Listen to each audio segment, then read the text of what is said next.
Welcome to bioscience, and thanks for tuning in. Today, we will be conducting an interview with Professor David Bentley. David has extensively used our magmiX platform for his research. Tell us about yourself and your research interests. My name is David Bentley. I'm a professor of biochemistry at the University of Colorado, Denver, and a director of the RNA Bioscience Initiative.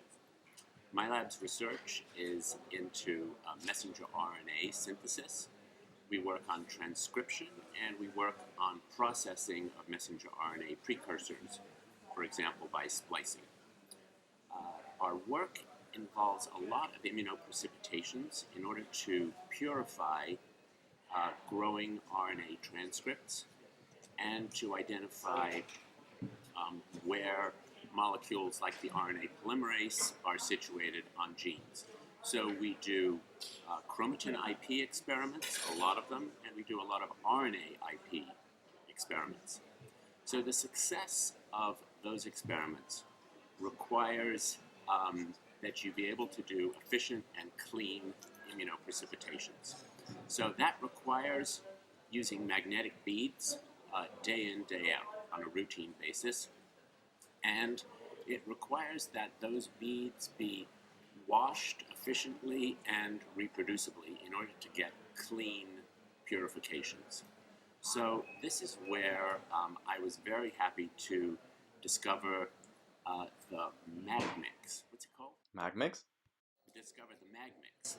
So I found out about it when I was on sabbatical at the Francis Crick Institute in London, working in Yerna Ula's lab, where they've been developing this apparatus that really helps with doing immunoprecipitations in a convenient and efficient way. So I've used it for clip experiments as well as for chip experiments while I've been on sabbatical. And basically right now I wouldn't do an IP without the magmiX because it makes the process so much easier, and if you have, particularly if you're doing a large experiment with a large number of samples.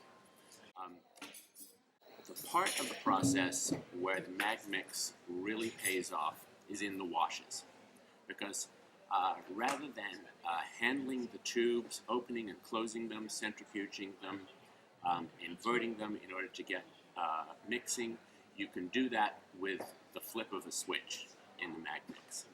Walk away, have the beads be washed, turn it off, harvest the beads, and repeat. So the process of handling, of doing repeated washes on many samples is just made so much easier using this device. I can imagine that everybody in my lab is going to want to use it. Thanks for watching. At bioscience, we want to advance your science bead by bead. Stay tuned on bioscience.com.